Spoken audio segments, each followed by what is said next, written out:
ஒரு தடவை நாரதர் ஒரு தெரு வழியாக போய்கிட்டு இருந்தார். வழியில் ஒருத்தர் வேத சாஸ்திரம்லாம் படிச்சுக்கிட்டு உட்காந்துருந்தார். அவர் நாரதரை பார்த்து எங்கே போயிட்டுருக்குறீங்கன்னு கேட்டார். கடவுளை பார்த்துட்டு வரலாம்னு போயிட்டுருக்கிறேன் அப்படின்னார் நாரதர். அப்படின்னா அவர்கிட்ட எனக்கு எப்போ முக்தி கிடைக்கும்னு கேட்டுட்டு வாங்களேன் அப்படின்னார் இவர். சரி கேட்டு வரேன் அப்படின்னு சொல்லிவிட்டு நாரதர் நடந்தார். கொஞ்சம் தூரத்தில் ஒரு மரத்தடியில் ஒரு தொழிலாளி செருப்பு தைச்சிக்கிட்டு உட்காந்துருந்தார். அந்த ஆளும் அதே மாதிரி கேட்டுக்கிட்டார். எனக்கு எப்போ முக்தி கிடைக்கும்னு கடவுள்கிட்ட கேட்டுக்கிட்டு வாங்களேன்னார். அவர்கிட்டையும் சரின்னு சொல்லிவிட்டு நாரதர் நேராக வைகுண்டத்துக்கு வந்து சேர்ந்தார். கடவுளை பார்த்தார். இவங்க 2 பேரும் சொல்லி அனுப்பின விஷயத்தை பற்றி கேட்டார். அதுக்கு கடவுள் சொன்னார், அந்த செருப்பு தைக்கிற தொழிலாளி உடல் நீத்ததும் உடனே என்னை வந்து அடைவான். ஆனால் அந்த சாஸ்திரம் படித்த ஆள் இப்போதைக்கு என்கிட்ட வந்து சேரமாட்டான். அவன் இன்னமும் பல பிறவிகள் எடுத்து அங்கேயே இருக்க வேண்டியிருக்குது. எப்போ இங்கே வந்து சேருவான்னு எனக்கே தெரியாது அப்படின்னார். நாரதருக்கு இதோட ரகசியம் என்னங்கிறது புரியல. எனக்கு ஒன்றும் புரியலையேன்னாரான் கடவுள்கிட்ட. சீக்கிரம் புரிஞ்சுக்குவேன். நீ திரும்பி போகிறப்போ நான் இங்கே வைகுண்டத்தில் என்ன செஞ்சுக்கிட்டு இருக்கேன்னு கேட்டால், ஒரு ஊசியின் துவாரத்தில் ஒரு யானையை கோத்துக்கிட்டு இருக்கிறேன்னு அவங்கக்கிட்ட சொல்லு அப்படின்னார் கடவுள் சிரிச்சுக்கிட்டே. நாரதர் பூமிக்கு திரும்பினார். கடவுளை பார்த்தீங்களா, எப்படி இருக்கார் அப்படின்னு விசாரித்தார் வேத சாஸ்திரம் படித்தவர். ஓ பகவானா, அவர் யானையை ஊசியின் காதில் நுழைச்சிக்கிட்டு இருக்கிறார் பார்த்தேன்னார் நாரதர். ஊசி காதில் யானையா? அது எப்படி முடியும்? நீங்கள் சொல்கிறத நான் நம்ப மாட்டேன்னு விட்டார் அவர். சரி, இந்த ஆளுக்கு இறைவன் பேரில் நம்பிக்கை இல்லை அப்படிங்கிறத நாரதர் புரிஞ்சுக்கிட்டார். அடுத்தபடியாக அந்த தொழிலாளி இருந்த இடத்துக்கு போனார். இறைவனை பார்த்தீங்களான்னு கேட்டார் அவர். பார்த்தேன், ஒரு ஊசி துவாரத்தில் யானையை கோத்துக்கிட்டு இருந்தார் அப்படின்னு சொல்லிவிட்டு நாரதர் அந்த ஆள் முகத்தை கவனித்தார். அந்த தொழிலாளி இதை கேட்டுட்டு கொஞ்சம் கூட ஆச்சரியப்படலை. அவரால் முடியாத காரியம் கூட உண்டானார். என்ன இப்படி சொல்கிற? ஊசியின் துவாரத்தில் யானையை கோக்க முடியும்னு நீ நம்புறியா அப்படின்னு கேட்டார் நாரதர். நிச்சயமாக நம்புகிறேன்னார் அவர். அது எப்படி அப்படின்னு கேட்டார் இவர். இதை பாருங்கள், நான் இந்த ஆலமரத்தடியில் தான் தினமும் உட்காந்துருக்கிறேன். தினமும் இந்த மரத்திலிருந்து எவ்வளவோ பழம் கீழே விழுது. இந்த பழத்தில் இருக்கிற ஒவ்வொரு விதையிலேயும் உள்ள ஒரு ஆலமரம் இருக்குது. ஒரு சின்ன விதைக்குள்ளே ஒரு பெரிய ஆலமரம் இருக்க முடியுங்கிறப்போ ஊசி துவாரத்தில் கடவுள் யானையை நுழைய வச்சாருங்கிறத ஒத்துக்கிறதுல என்ன கஷ்டம் இருக்குது அப்படின்னு ரொம்ப சர்வசாதாரணமாக பதில் சொன்னாராம் அந்த தொழிலாளி. நாரதர் யோசனை பண்ணார். இந்த தொழிலாளி வேத சாஸ்திரங்களையெல்லாம் படிக்கலைன்னா கூட அறிவுபூர்வமாக சிந்தித்து இறைவனை நம்புகிறான். அதனால தான் கடவுள் இந்த ஆளுக்கு சீக்கிரம் முக்தி கிடைக்கும்னு சொன்னார் அப்படிங்கிறத புரிஞ்சுக்கிட்டாராம். இந்த கதையில் வர்ற கடவுள், நாரதர், வைகுண்டம் இதெல்லாம் ஒரு பக்கம் இருக்கட்டும். ஒரு சின்ன விதைக்குள்ளே ஒரு பெரிய ஆலமரம் தூங்கிக்கிட்டு இருக்குது அப்படிங்கிற உண்மை, அந்தரத்தில் 1000 கிரகங்கள் சுற்றிக்கிட்டு இருக்குங்கிற உண்மை, இதெல்லாம் நாம் பார்த்துக்கிட்டு தானே இருக்கிறோம். இந்த உண்மைகள் அதிசயமாக நமக்கு தெரியறதுனால அதை நம்பாமல் இருந்துட முடியாது. இயற்கையை பரிபூர்ணமாக நம்புங்கள், அந்த நம்பிக்கையே நம்ம வாழ்க்கைக்கு ஆதாரம் அப்படிங்கிறத விளக்கிறதுக்காக தான் இந்த கதை. இந்த காலத்தில் நம்ம பிள்ளைங்களுக்கெல்லாம் இது மாதிரி நம்பிக்கை அதிகமாகவே இருக்குது. ஒரு நாள் ஒரு சின்ன பையன்கிட்ட கேட்டேன், ஏன்பா கடவுள் ஒரு பானைக்குள்ளே ஒரு யானையை நுழைய வச்சுட்டாருன்னு சொன்னால் அதை நீ நம்புவியா அப்படின்னு கேட்டோம். நம்புவேன் சார், அது ஒன்றும் பெரிய அதிசயம் இல்லைன்னா. எப்படிறான்னு கேட்டோம். எப்படின்னா அந்த பானை அந்த யானையை விட பெருசாக இருந்திருக்கும், அவ்வளவுதான் அப்படின்னு சொல்கிறான். ஒரு ஊரில் ஒரு ராஜா இருந்தார். அவர் அடிக்கடி காட்டுக்கு வேட்டையாட போவார். சில நண்பர்களையும் கூட அழைச்சிக்கிட்டு போவார். காட்டுக்கு போனதும் ஆளுக்கு ஒரு பக்கமாக போய் வேட்டையாடுவாங்க. சாயந்தரமாக திரும்பி வருவாங்க. மறுநாள் அரண்மனையில் உட்காந்து ஒவ்வொருத்தரும் அவங்க அனுபவங்களை எல்லாம் சொல்லிக்குவாங்க. அவங்க வீரத்துக்கு தகுந்த மாதிரி பரிசை அந்த ராஜா கொடுப்பார். இது மாதிரி ஒரு தடவை எல்லோரும் வேட்டைக்கு போயிட்டு திரும்பி வந்ததும் உட்காந்து பேச ஆரம்பிச்சிருக்கிறாங்க. ஒருத்தன் சொன்னான், தன்னுடைய வீர தீர செயலை பற்றி அளக்க ஆரம்பிச்சிட்டான். ஏன்னா அதுக்கு பரிசு கிடைக்க போகுதில்ல, அதனால். அவன் என்ன சொன்னான் தெரியுமா? அரசே, நேற்றுக்கு காட்டில் என்னாச்சு தெரியுமா? எனக்கு நேராக ஒரு சிங்கம் வாயை திறந்துக்கிட்டு வந்துட்டுது. நான் பயப்படவே இல்லை. உடனே ஒரு கல்லை எடுத்து குறி பார்த்து வீசினேன். சிங்கத்து வாய்க்குள்ளே போய் அந்த கல் மாட்டிக்கிட்டுது. அவ்வளவுதான். அந்த சிங்கம் என்னை பார்த்துட்டு பயந்துட்டு ஒரே ஓட்டமாக திரும்பி ஓடி போயிட்டுது அப்படின்னா. ஆஹா பலே அப்படின்னு எல்லோரும் கை தட்டினாங்க. 2வது ஆள் ஒருத்தன் எழுந்திரிச்சான். அவன் சொல்ல ஆரம்பித்தான், அரசே, நான் போன வழியில் 2 பெரிய மலைப்பாம்பு கிடந்தது. என்னை முழுங்கிறதுக்கு வந்தது. நான் என்ன பண்ணேன் தெரியுமா? அந்த 2 பாம்போட வாலையும் ஒன்றா சேர்த்து முடிச்சு போட்டுட்டேன். அவ்வளவுதான். அது அங்கே இழுக்க இது இங்கே இழுக்க முடிச்சு நல்லா எருகி போட்டுது அப்படின்றான். ஆஹா அற்புதம்னு சொல்லி எல்லாரும் கை தட்டினாங்களாம். அடுத்தபடியாக 3வது ஆள் ஒருத்தன் வந்தான். அவன் சொல்ல ஆரம்பித்தான், மன்னா, நான் போன பாதையில் குறுக்க ஒரு ஆறு, அதில் இறங்கி குளித்தேன். யாரோ காலை பிடிச்சி இழுக்கிறது மாதிரி இருந்தது. திரும்பி பார்த்தா ஒரு பெரிய முதலை. நான் உடனே அப்படியே ஒரு துள்ளல் துள்ளி அது முதுகில் போய் உக்காந்துக்கிட்டேன். அதை அப்படியே கரைக்கு நீந்த வச்சேன். கரைக்கு வந்து சேர்ந்ததும் அப்படியே ஒரே துள்ளி குதித்து கரைக்கு வந்துட்டேன் அப்படின்றான். அவன் தன்னுடைய வீரத்தை அப்படி சொல்லியிருக்கான். அடடா, எப்பேற்பட்ட வீரம் அப்படின்னு எல்லாரும் கை தட்டினாங்களாம். 4வது ஆள் எழுந்திரிச்சான், மன்னா, நான் போன இடத்துல ஒரு கரடி வந்து என்னை துரத்த ஆரம்பிச்சுட்டுது. நான் ஒரு மலை உச்சிக்கு வந்துட்டேன். அதுக்கப்புறம் ஒரு அடி எடுத்து வச்சாலும் அதில் பாதாளத்தில் விழ வேண்டியது தான். அந்த நேரம் பார்த்து ஒரு பெரிய ராட்சச கழுகு அந்த பக்கமாக பறந்து வந்தது. நான் உடனே அப்படியே உயர எழும்பி அந்த கழுகோட காலை பிடிச்சிக்கிட்டேன். அப்படியே தொங்கிக்கிட்டே வந்தேன். ஒரு நல்ல இடம் வந்ததும் தொப்புன்னு கீழே குதித்து நடந்து வந்துட்டேன்னா. இதுக்கும் எல்லோரும் கை தட்டுறாங்க. கடைசியாக ஒரு ஆள் எழுந்திரிச்சான், அரசே, நான் வந்து போன வழியில் ஒரு பெரிய யானை குறுக்க வந்தது. பயங்கரமாக சத்தம் போட்டுக்கிட்டே வந்தது. நான் பயந்து ஓடலை. உடனே என்ன பண்ணேன் தெரியுமா? அந்த யானையோட வாலை பிடிச்சி தூக்கினேன். தலைக்கு மேலே தூக்கி கரன்னு சுற்றினேன். வேகமாக சுற்றி வீசி எறிஞ்சேன். அவ்வளவுதான். அதே ஸ்பீடில் அந்த யானை மேலே போக ஆரம்பிச்சுட்டுது. இன்னும் கூட அது போய்கிட்டே தான் இருக்குது, கீழே விழவே இல்லைன்னா. இதை கேட்டதும் ராஜாவுக்கு கோபம் வந்துட்டுது. என்னை என்ன முட்டாள்னு நினச்சிக்கிட்டு பேசுகிறியா? யானையை வந்து நீ வாலை பிடிச்சி தூக்குன, அதை நான் நம்பணுமா அப்படின்னார்.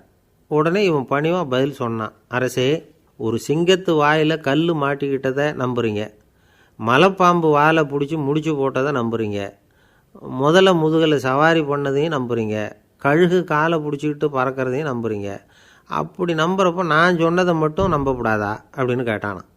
பொய் சொன்னவங்கெல்லாம் தலையை தொங்க போட்டுக்கிட்டாங்களாம். ராஜா அவங்கள பார்த்து சொன்னாராம், நீங்கள் எல்லாரும் என்னை முட்டாளாக்கியிருக்கிறீங்க. கடைசியாக பேசின இவன் தான் எனக்கு உண்மை எது பொய் எதுங்கிறத புரிய வச்சிருக்கிறான். இவன் தான் உண்மையான தைரியசாலி அப்படின்னு சொல்லி அவனுக்கே பரிசையெல்லாம் கொடுத்து பாராட்டினாராம். இப்படி ஒரு கதை. உண்மையை நிலைநாட்டுகிறவன் தான் உண்மையான வீரன் அப்படிங்கிறத இதிலிருந்து நாம் புரிஞ்சுக்கணும். இந்த காலத்துல எல்லாம் பொய் சொன்னால் தான் பிழைக்க முடியுங்கிறது ஒரு சில பேரோட நம்பிக்கை. ஒரு அப்பாவுக்கு தன் மகனுக்கு பொய் சொல்ல தெரியலையேங்கிற கவலை. பொய் சொன்னால் தான் இந்த உலகத்தில் பிழைக்கலாம், ஆனால் இவனுக்கு அது தெரியலையே, அதனால் இவனை அழைச்சிட்டு போய் நடுக்கடலில் விட்டுட்டு வந்துடுவோம் அப்படின்னு அழைச்சிட்டு புறப்பட்டான். கடற்கரைக்கு போனான். மகனுக்கு சந்தேகம், எங்கேப்பா என்னை அழைச்சிட்டு போகிறேன்னு கேட்டிருக்கான். கடலில் மீன் பிடிக்க கற்றுக் கொடுக்க போகிறேன் உனக்கு அப்படின்னானா. நான் ஏற்கனவே மீன் பிடிச்சிட்டேனேன்னானா இவன் மகன். எங்கே அதுன்னு கேட்டிருக்கான் அப்பங்காரன். சுட்டு சாப்பிட்டுட்டேன்ருக்கான் புள்ள. அப்பங்காரன் பார்த்தான், சரி நம்ம புள்ள பொழைச்சிக்கும் அப்படின்னு சொல்லி திருப்பி அழைச்சிட்டு வந்துட்டானான். ஒரு பெரியவர் உட்காந்துருக்கிறார். அவரை சுற்றி அவருடைய தோழர்கள் உட்காந்துருக்கிறாங்க. ஏதோ ஒரு முக்கியமான செய்தியை அவர் வந்து அவங்களுக்கு சொல்லிகிட்டு இருக்கிறார். அவங்களும் ஆர்வமாக கேட்டுக்கிட்டு இருக்கிறாங்க. இந்த சமயத்தில் யாரோ ஒரு ஆள் வேகமாக அங்கே வர்றார்.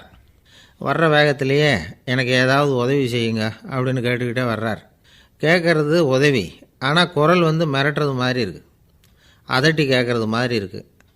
இதை கேட்டதும் அந்த பெரியவர் ஆத்திரப்படலை, ஆனால் அவரை சுற்றி இருந்தவங்க ஆத்திரப்பட்டாங்க. இதை பெரியவர் கவனித்தார். கொஞ்சம் அமைதியாக இருங்கன்னார். வந்தவரை கூப்பிட்டார். அவருக்கு சில பொருள்களை கொடுத்தார். என்னங்க, இப்போ உங்களுக்கு மகிழ்ச்சி தானே அப்படின்னார். ஆ அப்படின்னு அலட்சியமாக அவர் சொல்கிறார். நான் உங்களை நல்ல முறையில் நடத்தினேன்னா அப்படின்னு கேட்குறாரு அவர் மறுபடியும். அதெல்லாம் ஒன்றும் இல்லை அப்படின்னு சொல்லி அவர் சொல்லிகிட்டு இருக்கிறாரு. குரலில் வந்து கடுமை குறையில. சுற்றி இருந்தவங்களால் இதை பொறுத்துக்க முடியல. கோபத்தோடு அவரை நோக்கி நெருங்க ஆரம்பித்தாங்க. பெரியவர் அவங்களையெல்லாம் தடுத்து நிறுத்தினார். வந்தவரை வாங்க என்னோட அப்படின்னு சொல்லி அழைச்சிட்டு போனார். வீட்டுக்கு போனார். அங்கே போனதும் இன்னும் சில பொருள்களை எடுத்து அவர்கிட்ட கொடுத்தார். இப்போ திருப்தி தானே, நான் உங்ககிட்ட நல்ல முறையில் நடந்துக்கிட்டேனா அப்படின்னார். அவர் முகம் இப்போ தான் கொஞ்சம் மலர்ந்தது. ரொம்ப நன்றி, இறைவன் வந்து உங்கள் குடும்பத்துக்கு எல்லா நன்மைகளையும் செய்வான் அப்படின்னு சொன்னார். இதே வார்த்தைகளை என்னுடைய தோழர்கள்கிட்டே வந்து சொல்லிட்டீங்கன்னா அவங்க கோபம் தணிஞ்சிரும், வர முடியுமான்னார். கண்டிப்பாக வர்றேன் அப்படின்னாரு. மறுநாள் காலையில் அந்த இடத்துக்கு வந்தார். அதே மாதிரி சொல்லிவிட்டு அவர் போயிட்டார். தோழர்கள்லாம் ரொம்ப வியப்போடு பெரியவரை பார்த்தாங்க. அந்த பெரியவர் தான் நபிகள் நாயகம். அவர் சொன்னார், ஒருத்தன் ரொம்ப ஆசையாக ஒரு ஒட்டகத்தை வளர்த்துக்கிட்டு வந்தான். ஒரு நாள் அந்த ஒட்டகம் வந்து கயத்தை அறுத்துக்கிட்டு ஓடி போயிட்டுது. அக்கம் பக்கத்தில் இருக்கிறவங்கெல்லாம் அந்த ஒட்டகத்தை பிடிக்கிறதுக்கு முயற்சி பண்ணாங்க. அதை துரத்திக்கிட்டு ஓடினாங்க. ஒட்டகம் வந்து தாறுமாறாக ஓட ஆரம்பிச்சிது. இந்த சமயத்தில் ஒட்டகத்தை வளர்த்தவன் அங்கே ஓடி வந்தான். நீங்கள் அதை ஒன்றும் செய்ய வேணாம், விட்டுருங்க. அதோட சுபாவம் எனக்கு நல்லா தெரியும். அதை சுலபமாக என்னோடய வழிக்கு கொண்டுட்டு வந்துட முடியும். நான் பார்த்துக்கிறேன், விட்டுருங்கோ அப்படின்னா. எல்லோரும் விலைக்கு போயிட்டாங்க. இவன் என்ன செஞ்சான் தெரியுமா? கொஞ்சம் புல்லை கையில் எடுத்துக்கிட்டு அந்த ஒட்டகத்தை நெருங்கினான். அவ்வளவுதான். அது ஓடி வந்து இவன் காலடியில் உட்காந்துக்கிட்டது. செல்லமாக அதை அப்படியே தடவி கொடுத்தான். முதுகில் ஏறி உட்காந்துக்கிட்டான். அது பாட்டுக்கு சாதுவாக நடந்து போகுது.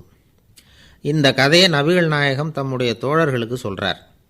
ஒட்டகத்தை மட்டும் இல்லை, சில மனிதர்களையும் கூட சில விதத்தில் அணுகி தான் அவர்களை வந்து சீர்திருத்த வேண்டியிருக்குது அப்படிங்கிறத அவங்களுக்கு உணர்த்தினார். இது ஒரு அழகான உளவியல் அணுகுமுறை. சில குடும்ப தலைவர்கள் கூட இந்த ஒட்டகம் மாதிரி நடந்துக்கிறது உண்டு. அப்புறம் அடங்கி போகிறதும் உண்டு. ஒரு குடும்ப தலைவர் காலையில் எழுந்திரிச்சதுலேருந்து சத்தம் போட்டு கத்திக்கிட்டு இருப்பார். பக்கத்தில் இருந்தவங்கெல்லாம் ஓடி போய் சமாதானம் பண்ணி பார்த்தாங்க. அவர் ஓயறது மாதிரி தெரியல. கடைசியில் அவர் மனைவி வந்தாங்க. நீங்கள் எல்லாம் விலைக்கு போயிடுங்க, அவர் சுபாவம் எனக்கு தெரியும், நான் பார்த்துக்கிறேன் அப்படின்னாங்க. சரின்னு எல்லோரும் போயிட்டாங்க. சாயந்தரமாக வந்து பார்க்குறாங்க, அவர் சத்தம் இல்லாமல் ஒரு மூலையில் உட்காந்துருக்கிறார். ரொம்ப சாதுவாக. ஆச்சரியமாக இருந்தது. என்னம்மா பண்ணீங்கன்னு கேட்டாங்க. அது ஒன்றும் இல்லைங்க, ஒரு வேளை சாப்பாட்டை நிறுத்தினேன், பட்னி போட்டேன், அவ்வளவுதான் அப்படின்னாங்க அந்த அம்மா. ஒரு ராஜா ஊரெல்லாம் சுற்றி பார்த்துட்டு வரலாம்னு ஒரு நாள் புறப்பட்டு போனார். ஒரு இடத்துல தறி நெசவு வேலை ரொம்ப மும்முரமாக நடந்துக்கிட்டு இருந்தது. ஒரு பெரியவர் தறியால் நெசவு வேலை செஞ்சுக்கிட்டு இருந்தார். பக்கத்தில் ஒரு அழகான பொண்ணு உட்காந்து நூலை சுற்றிக்கிட்டு இருக்குது. ராஜா அந்த பெரியவரை பார்த்து யார் இந்த பொண்ணுன்னு விசாரித்தார். ராஜா அப்படி கேட்டதும் அவருக்கு ரொம்ப பெருமையாக போயிட்டுது. ஏன்னா உட்காந்துருந்தது அவரோட மகள். அரசே, இது என்னுடைய மகள். இவ வேகமாக நூல் தெரிக்கக்கூடியவள். வைக்கோலை எடுத்து இவ தெரிச்சா கூட அது எல்லாம் பவுனிழையாக வெளியில் வரும் அப்படின்னு ஒரு ராசி இவளுக்கு அப்படின்னு ரொம்ப பெருமையாக ராஜா கிட்ட சொன்னார். ராஜா இதை கேட்டதும் அசந்துட்டார். அப்படியா, இவ்வளவு அழகும் சாமர்த்தியமும் உள்ள இந்த பொண்ணு என்னோட வரட்டுமே, இவளை என் மருமகளாக ஆக்கிக்கிறேன் அப்படின்னார் ராஜா. அந்த பெரியவருக்கு ஒன்றும் புரியல. ஏதோ கொஞ்சம் பெருமையாக சொல்ல போவோ அது இப்படி ஆகிட்டுதே அப்படின்னு கவலைப்பட்டார். இருந்தாலும் ராஜா பேச்ச தட்ட முடியுமா? மகளை அனுப்பி வச்சுட்டார். ராஜா அந்த பொண்ணை அரண்மனைக்கு அழைச்சிட்டு வந்தார். அங்கே ஒரு அறையில் வச்சு பூட்டி விட்டார். அந்த ரூமு நிறைய வைக்கோலை கொண்டாந்து போட்டு அடைச்சாங்க. 3 ராட்டைகள் வேறு வச்சுருந்தாங்க. நாளைக்கு பொழுது விடியறதுக்குள்ளே நீ இந்த வைக்கோலையெல்லாம் தங்க இழைகளாக மாற்றி காட்டணும். நாளைக்கு காலம்புறம் வந்து நான் இந்த அறை கதவை திறப்பேன். உன் தகப்பன் சொன்னது மாதிரி எல்லாம் தங்கமாக மாறி இருக்கணும், இல்லைன்னா நீ உயிர் தப்ப முடியாது அப்படின்னு உத்தரவு போட்டார். பாவம் அந்த பொண்ணு என்ன பண்ணும்? பகல் பூரா அழுதுகிட்டே உட்காந்துருக்குது. ராத்திரி பூராவும் தூக்கம் வரல. மறுநாள் அதிகாலை நேரத்தில் யாரோ கதவை தட்டுற சத்தம் கேட்டுது. பயந்துக்கிட்டே கதவை திறக்கிறா. திறந்து பார்த்தா வெளியில் 3 அவலட்சணமான பெண்கள். ஒருத்திக்கு வந்து கால் அகலமாக முறை மாதிரி இருக்குது, இன்னொருத்திக்கு கட்டை விரல் கரண்டி மாதிரி பெருசாக இருக்குது, 3ஆவது பொண்ணுக்கு உதடு தடித்து ரப்பர் மாதிரி தொங்கிக்கிட்டு இருக்கு. யார் நீங்கள், உங்களுக்கு என்ன வேணும் அப்படின்னு கேட்குது இந்த பொண்ணு. நாங்கள் உங்களுக்கு உதவி செய்கிறதுக்கு தான் வந்திருக்கிறோம் அப்படின்னு சொல்லி உள்ளே வந்தாங்க. உட்காந்தாங்க. கொஞ்ச நேரத்துக்குள்ளே உள்ளே இருந்த வைக்கோலையெல்லாம் தங்க இழைகளாக மாற்றி கொடுத்துட்டு போயிட்டாங்க. காலையில் ராஜா வந்தார், பார்த்தார். ஆகா பேஷுனார். இன்னும் கொஞ்சம் வைக்கோலை கொண்டாந்து அந்த ரூமில் போட சொன்னார். இந்த வைக்கோலையும் இன்றைக்கி தங்கமாக மாற்றிவிடு, நாளைக்கு மறுநாள் உனக்கும் இளவரசனுக்கும் கல்யாணம்னு சொல்லிவிட்டார். இன்றைக்கி ராத்திரி அந்த 3 பொண்ணுங்களும் வந்தாங்க. வைக்கோலை பொண்ணு இழைகளாக மாற்றினாங்க, புறப்பட்டாங்க. இந்த பொண்ணு அவங்க காலில் விழுந்து வணங்கினா. என் உசுரை காப்பாற்றினீங்க, உங்களுக்கு நான் என்ன கைமாறு செய்ய போகிறேன் அப்படின்னா. பயப்படாத, நீ விரும்பினா எங்களுக்கு ஒரு உதவி செய்யலாம். உன்னுடைய கல்யாணத்துக்கு நாங்கள் 3 பேரும் வரோம். நீ எங்களை வந்து வரவேற்று ராஜாக்கிட்டேயும் இளவரசர்கிட்டையும் நாங்கள் வந்து உன்னோட பெரியப்பா பொண்ணுங்கன்னு சொல்லி அறிமுகப்படுத்தி வை, நாங்கள் விருந்து சாப்பிட்டுட்டு போயிடுறோம் அப்படின்னாங்க. ரொம்பவும் சந்தோஷமாக சரின்னு ஒத்துக்கிட்டா. கல்யாண நாள் வந்தது. கல்யாணம் ரொம்ப கோலாகலமாக நடந்துக்கிட்டு இருக்கு. எல்லா தேசத்து ராஜா ராணிகளும் வந்துக்கிட்டு இருக்கிறாங்க. அந்த 3 அவலட்சணமான பொண்ணுங்களும் வந்து சேர்ந்தாங்க. யார் இவங்கன்னு கேட்டார் ராஜா. என் பெரியப்பா பொண்ணுங்க அப்படின்னா அந்த பொண்ணு. காலும் உதடும் கட்டை விரலும் ஏன் இப்படி உங்களுக்கு அவலட்சணம் ஆயிட்டுது அப்படின்னு கேட்டார். அதுக்கு அந்த பொண்ணுங்க பதில் சொன்னாங்க. என்ன செய்கிறது, ஓயாமல் வைக்கோலை நூற்று ஒருத்தியோட கட்டை விரல் அப்படி கரண்டி மாதிரி ஆயிட்டுது. நாக்கில் தொட்டு தொட்டு திரிச்சதுனால ஒருத்தியோட உதடு அப்படி ஆயிட்டுது. காலால் கட்டையை அழுத்தி அழுத்தி தறி போட்டதுனால இன்னொருத்தையோட கால் அப்படி ஆயிட்டுது. உங்கள் மருமகளாக வந்திருக்கிற இந்த பொண்ணு அந்த மூணையுமே செய்ய தெரிஞ்சவ தான். என்ன ஆக போதோ இன்னும் கொஞ்ச நாளில் அப்படின்னாங்க. அவ்வளவுதான். ராஜா பயந்துட்டார். அம்மா, இன்னையிலேருந்து நீ இளவரசனின் மனைவி. நீ எப்பவும் அழகாக இருக்கணும். அதனால் நீ இனிமேல் வைக்கோலை திரிக்கவே கூடாது அப்படின்னு உத்தரவு போட்டார். அவளை இக்கட்டான சூழ்நிலையிலேருந்து காப்பாற்றின அந்த 3 பொண்ணுங்களும் சந்தோஷமாக திரும்பி போயிட்டாங்களாம். சுவாமி சின்மயானந்தர் இந்த கதையை சொல்லியிருக்கிறார். தன்னலம் மறந்து சுயலாபத்தை தியாகம் செய்கிறது வைக்கோல்லேருந்து தங்க இழையை நூக்கிறது மாதிரி அப்படிங்கிறார் அவர். அது இருக்கட்டும், இப்போ நம்ம கதைக்கு வருவோம். ஒரு ராஜா தன்னோட மகனுக்கு சுயவரம் நடத்தினார். எல்லா தேசத்திலிருந்தும் ராஜகுமாரர்கள் வந்திருந்தாங்க. ராஜகுமாரியை கல்யாணம் பண்ணிக்கலாம்ங்கிற ஆசையில் சுயம்பர மண்டபத்திலேருந்து எல்லா ராஜகுமாரர்களும் அலறி அடிச்சுக்கிட்டு வெளியில் ஓடி வந்துக்கிட்டு இருக்கிறாங்களாம். ஏன் இப்படி எல்லாரும் மிரண்டு போய் ஓடி வர்றாங்கன்னு கேட்டார் ஒருத்தர். அதுக்கு இன்னொருத்தர் விவரம் சொன்னார். ராஜகுமாரியை இன்றைக்கி தான் அவங்க நேரில் பார்த்தாங்களாம், அதுதான் அப்படி ஓடி வந்துக்கிட்டு இருக்கிறாங்க அப்படின்னார். கங்கை கரை தோட்டம் பக்கத்தில் ஒரு ஆசிரமம். அங்கே ஒரு பெரியவர் தங்கியிருக்கிறார். அவர் தான் ராமகிருஷ்ண பரமஹம்சர். அந்த ஆசிரமம் இருந்த இடம் கரக்பூர். வங்காளத்தில் பொதுவாக எல்லோரும் மீன் சாப்பிட்றது உண்டு. கங்கையில் குளிச்சுட்டு கையில் ஒரு மீனோடு வர்றது வழக்கம். இவர் இருக்கிற இடத்துக்கு கங்கையில் படகு வழியாக வரணும். அப்படி தான் எல்லோரும் வருவாங்க. வர்றவங்களை ஒன்று கூட்டி ஆன்மீக விஷயங்களை பற்றி பேசிக்கிட்டு இருப்பார். ஒவ்வொரு நாள் ஒவ்வொருத்தர் நகரத்துக்கு போகணும். வரும்பொழுது மீன் கொண்டுக்கிட்டு வரணும். அதுக்கு ஒரு அட்டவணையே உண்டு ஆசிரமத்தில். அது பிரகாரம் ஒரு நாள் சுவாமி யோகானந்தர் படகில் போனார். படகை செலுத்தினவங்க ராமகிருஷ்ணரையும் சுவாமி யோகானந்தரையும் மற்றவங்களையும் பித்தர்கள் அப்படின்னு சொல்லி ஏளனமாக பேசினாங்க. அவங்க என்ன பைத்தியம் பிடிச்சவங்க அப்படிங்கிறது மாதிரி. சுவாமி யோகானந்தருக்கு ரொம்ப மென்மையான இதயம். இவங்க இப்படி கண்ணாபின்னான்னு பேசுகிறத பார்த்தா மீனை வாங்கிட்டு திரும்புகிறப்போ என்ன நடக்குமோ அப்படிங்கிற பயம் வேறு வந்துட்டுது அவருக்கு. அவ்வளவு மென்மையானவர். இதை தெரிஞ்சுக்கிட்ட ராமகிருஷ்ணர், யோகானந்தா இங்கே வா அப்படின்னு கூப்பிட்டார். இவர் கண்ணீரை தொடச்சிக்கிட்டே கிட்ட போனார். சொன்னார், ஐயா, படகு ஓட்டுறவங்க உங்களை பற்றி மோசமாக பேசுகிறாங்க. என்ன திட்டினா பரவாயில்ல, ஆனால் உங்களை அவங்க திட்டுறாங்க. அதை என்னால் தாங்கிக்க முடியல அப்படின்னார். இதை கேட்டதும் ராமகிருஷ்ணருக்கு கோபம் வந்துட்டு தான். என்னது, உன்னுடைய குருவை பற்றி அவங்க மோசமாக பேசும்பொழுது நீ சும்மா இருந்தியா? வெளியில் போ அப்படின்னு விட்டார். குரு நிந்தனை செய்கிறப்போ அதை கேட்டுக்கிட்டு சும்மா இருக்கலாமா? குரு நிந்தனையை கேட்டால் பாவம் இல்லையா? என்னை தூற்றும்போது அவங்க பாவம் செய்கிறாங்க. அதை கேட்டுக்கிட்டு நீ சும்மா இருந்தால் நீயும் பாவம் செய்கிற அப்படின்னாராம். அடுத்த நாள் சுவாமி நிரஞ்சனானந்தர் போக வேண்டிய நாள். இவர் படகுல போகும்பொழுதும் அதே மாதிரி நடந்து தான். அவங்க மோசமாக பேச ஆரம்பித்தாங்க, திட்ட ஆரம்பித்தாங்க. அப்படி கேலி பண்ண ஒருத்தனை இவர் என்ன பண்ணார், பலார்னு கன்னத்தில் அரைஞ்சிட்டார். இன்னொருத்தனை கங்கையில் தூக்கி எறியறதுக்கும் தயாராகிட்டார். அதுக்கப்புறம் அவங்க யாரும் வாயை திறக்கலை. மீன் வாங்கிட்டு வர்றப்பவும் படகுல ஒரே அமைதி. அவ்வளவு பயம் அவங்களுக்கு. ராமகிருஷ்ணர் கூப்பிட்டு விசாரித்தார் என்ன நடந்ததுன்னு. இவர் சொன்னார், அவர் யோகானந்தா போகும்பொழுது என்ன நடந்ததோ அப்படியே தான் இப்போவும் நடந்தது. குரு நிந்தனை செய்கிறத கேட்டுக்கிட்டு நான் சும்மா இருப்பேனா? ஒருத்தனை அப்படியே அரைஞ்சுட்டேன், இன்னொருத்தனை ஆற்றுல தூக்கி போட்டுருவேன்னு பயமுறுத்தினேன், அவ்வளவுதான் அப்படின்னாராம். இப்போவும் ராமகிருஷ்ணருக்கு கோபம் வந்துட்டு தான். என்ன இது, அணியறது காஷாயம், இருக்கிறது ஆசிரமம், உனக்கு இவ்வளவு கோபம் வந்ததுன்னா அப்புறம் என்னத்துக்கு ஆசிரமத்தில் இருக்கணும்? பிரம்மச்சாரி எப்பவும் அமைதியாக இருக்கணும் அப்படின்னு அறிவுரை சொன்னாராம் ராமகிருஷ்ணர். அப்போ இவர் கேட்டாராம், ஏங்க அவருக்கு ஒரு விதமான அறிவுரை சொன்னீங்க, எனக்கு வேறு விதமாக அறிவுரை சொல்கிறீங்க, இதில் எது உண்மை அப்படின்னு கேட்டிருக்கார். இதுக்கு ராமகிருஷ்ணர் சொன்ன பதில் என்னென்னா, அட அசடே, சக்கரத்தில் காற்று அதிகமாக இருந்தால் குறைக்கணும், குறைச்சலாக இருந்தால் கூட்டணும். அவன் சாது, அவனுக்கு அதிக உணர்ச்சி தேவை, உனக்கு படபடப்பு அதிகம், உனக்கு பொறுமை தேவை அப்படின்னாராம். இதில் உள்ள கருத்து என்னென்னா, கல்விங்கிறது எப்படின்னா அதை சூழ்நிலைக்கு தகுந்த மாதிரி கற்பிக்கணும். எல்லாருக்கும் ஒரே மாதிரி கற்பிக்கக்கூடாது. கேட்குறவர் தகுதி, புரிஞ்சுக்கிற திறமை, இதை பொறுத்து கல்வி அமையணும்.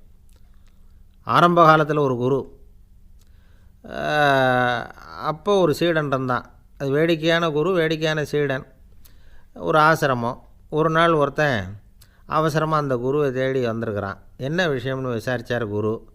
உங்கள் சீடர் என்னை அடிச்சுட்டார் அப்படின்னு புகார் பண்ணானான் அந்த ஆள். குரு சீடனை கூப்பிட்டார். அடிச்சியா இந்த ஆளை அப்படின்னு கேட்டாராம்.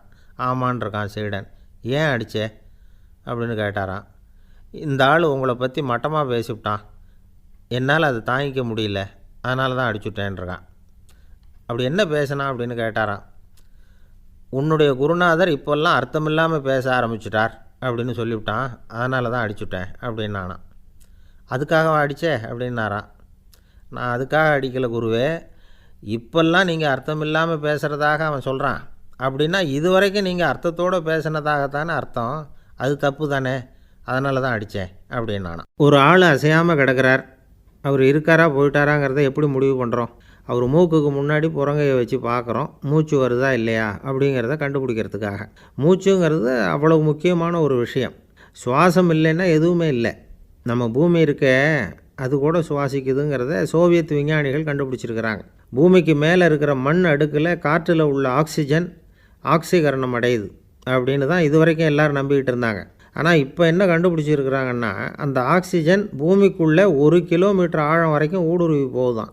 பூமிக்குள்ளே 2 பக்கமும் பல கிலோமீட்டர் வரைக்கும் பரவுதான். பூமிக்குள்ளே இருக்கிற நீர்நிலை அடுக்குகள் தான் நுரையீரல் செய்கிற வேலையை செய்யுதான். நம்ம உடம்புல நுரையீரல் இல்லைன்னா ஒன்றும் நடக்காது. ஒரு மரத்தை தலைகீழாக தொங்க போட்டால் எப்படி இருக்கும் அப்படி யோசிச்சு பாருங்கள். அப்படி தான் இதுவும், நுரையீரலும் அப்படி தான் இருக்கும். வலது பக்கம் ஒன்று, இடது பக்கம் ஒன்று. வலது பக்கம் நுரையீரல் கொஞ்சம் பெருசாக இருக்கும், நுட்பமான நரம்பு குழாய்கள் அதில் இருக்கும். கோடிக்கணக்கான நுண்ணிய குழாய்களை வச்சுக்கிட்டு தான் அது வேலை செய்யுது. 25 கோடி குழாய்கள் இருக்கும். அதை அப்படியே முழுசாக பிரித்து பரப்புனா ஒரு டென்னிஸ் கோர்ட்டில் பாதி பரப்பளவு இருக்குமா. நுரையீரல் நிறம் கருஞ்சிவப்பு தான். புகை அதிகமாக உள்ளே போச்சுன்னா அது கருப்பாயிடுது. காற்றுல உள்ள பிராணவாயுவை இது இழுத்து எடுத்துக்கிட்டு ரத்தத்தை சுத்தப்படுத்துகிற முக்கியமான வேலையை இது செய்யுது. அசுத்த காற்றை வெளியில் அனுப்பி வச்சுருது. ஒருத்தர் வேகமாக ஓடி வரார், அவருக்கு மூச்சு இறைக்கும். பயங்கரமாக எதையாவது பார்த்து விடுறார், உடனே மூர்ச்சை ஆகிடுவார். இது மாதிரி சமயங்களில் வேறு எந்த தூண்டுதலும் இல்லாமல் நுரையீரல் தானாகவே இயங்கும். இப்படி ஒரு அவசியம் ஏற்படுறப்போ இயக்கத்தை தூண்டி விடுற முக்கியமான இணைப்பு மூளைக்கு கீழே முதுகு எலும்புக்கு மேற்பகுதியில் இருக்குது. அது உடனே சுவாசத்துக்கு அவசர உதவியை கொடுக்குது. இப்போ ஒருத்தர் பேசாமல் உட்காந்துருக்கார். இந்த சமயத்தில் அவருக்கு 1 பங்கு காற்று தேவைப்படுதுன்னு வச்சுக்கோங்க. அவர் எழுந்திரிச்சு நடக்கும் பொழுது 1.5 மடங்கு தேவைப்படும். ஓடினார்னா 3 மடங்கு தேவைப்படும். படுத்துருக்கிறப்ப 1/2 மடங்கு தான் தேவைப்படும். இதுக்கு நிமிஷத்துக்கு 16 தடவை மூச்சு விட்டாகணும். இப்படி சாதாரணமாக உள்ளே இழுக்கிற காற்று கொஞ்சம்தான் இருந்தாலும் இது மாதிரி 8 மடங்கு காற்றை உள்ளே இழுத்து வச்சுக்கிற சாமர்த்தியம் நுரையீரலுக்கு இருக்குதான். தண்ணி, நுண்கிருமிகள், ரசாயன பொருள் இப்படி எது உள்ளே போனாலும் நுரையீரல் சமாளிச்சுக்கும். 30 வருஷமாக விடாத புகை பிடிக்கிறவர் தொடர்ந்து உள்ளே அனுப்பி வைக்கிற புகையை கூட சமாளிக்குதுன்னா பார்த்துங்களேன். உள்ளே போகிற புகை நுட்பமான சுவாச முடிச்சுகளை அழிச்சு விடுது. கறி புகை அது மேலே படிஞ்சு உபயோகம் இல்லாமல் பண்ணிவிடுது. ஆனாலும் தேவைக்கு அதிகமாக 8 மடங்கு கூடுதலாக சுவாச முடிச்சுகள் நம்ம உடம்புக்குள்ளே இருக்கிறதுனால சமாளிக்க முடியுது. சமாளிக்க முடியலன்னா சில சமயம் மூச்சு திணறும். அதை ஒரு எச்சரிக்கையாக எடுத்துக்கிட்டு புகை பிடிக்கிற பழக்கத்தை விட்டுடணும், அதுதான் நல்லது. ஆனால் அப்படி யார் விடுறது? இணை பிரியாத 2 நண்பர்கள் இருந்தாங்களாம். 2 பேரும் விடாமல் சிகரெட்டு குடிக்கிறவங்க. அதில் ஒருத்தன் செத்து போட்டான். இன்னொருத்தன் அதுக்கப்புறம் 2 சிகரெட்டாக குடிக்க ஆரம்பித்தானா. ஏன் இப்படி பண்ணுறேன்னு கேட்டிருக்காங்க. நான் 1 சிகரெட்டு தான் குடிக்கிறேன், செத்து போன என்னுடைய ஃப்ரெண்டு இருக்கானே செத்து போனவன், அவனுக்காக இன்னொரு சிகரெட்டு குடிக்கிறேன் அப்படின்னு நானா. இது ரொம்ப ஆபத்து, விட்டுடு அப்படின்னு சொல்லியிருக்காங்க. சரின்னு ஒத்துக்கிட்டான். ஆனால் அதுக்கப்புறமும் 1 சிகரெட் வீதமாக குடிச்சிக்கிட்டே இருந்தான். சிகரெட்டு பழக்கத்தை நீ இன்னும் விடலையான்னு கேட்டாங்களாம். அந்த பழக்கத்தை நான் எப்போவோ விட்டுட்டேன், இப்போ நான் குடிக்கிறது என் ஃப்ரெண்டுக்காக அப்படின்னு நானா. இவங்கெல்லாம் எப்படி திருந்துறது? என்னை விட யோக்கியம் இந்த உலகத்தில் வேறு யாரும் இல்லை சார் அப்படின்னார் ஒருத்தர். அவரை விட அயோக்கியன் வேறு யாரும் இருக்க முடியாதுங்கிற முடிவுக்கு கேட்டவங்க வந்துட்டாங்களாம். மனுஷனுக்கு இருக்கிற ஒரு மிகப்பெரிய குறையே தன்கிட்ட இருக்கிற குறை அவனுக்கு தெரியாமல் போகிறது தான். ஆனால் அடுத்தவங்ககிட்ட இருக்கிற குறை இவனுக்கு தெளிவாக தெரிஞ்சிடும். ஒரு ஒட்டகம் ஒரு கொக்கை பார்த்து ஒரு கேள்வி கேட்டுதான். என்ன கேள்வி தெரியுமா? உன் கழுத்து ஏன் இப்படி வளைஞ்சி போயிருக்குது அப்படின்னு கேட்டிருக்கு. இதுக்கு உடம்பே வளைச்சல். இது போய் கொக்கை கிண்டல் பண்ணுது. இன்றைக்கி மனித சுபாவமும் கிட்டத்தட்ட இப்படி தான் இருக்குது. இந்த உலகத்தில் குறையில்லாத மனிதர்கள் யாரும் கிடையாது, நாம் உள்பட அப்படிங்கிறத முதல்ல நாம் நல்லா புரிஞ்சுக்கணும். ஒரு ஊரில் ஒரு விற்பனை நிலையம் இருந்தது. செல்ல பிராணிகளை விற்பனை செய்கிற நிலையம் அது. நாய், கிளி, பூனை இப்படி நிறைய வச்சு விற்பனை பண்ணிகிட்டு இருக்கிறாங்க. நாய்க்குட்டி விற்பனை செய்கிற பகுதியில் ஒரு சிறுவன் நின்றுக்கிட்டு இருந்தான். விற்பனை செய்கிற ஆளுகிட்ட விலை கேட்டுக்கிட்டு இருந்தான். அதோ இருக்குதே அந்த நாய்க்குட்டி என்ன விலை அப்படின்னு கேட்டானா. 1000 ரூபா அப்படின்னாராம். சரி அது வேணாம், இது என்ன விலைன்றிருக்கான். 500 ரூபா அப்படின்னாராம்.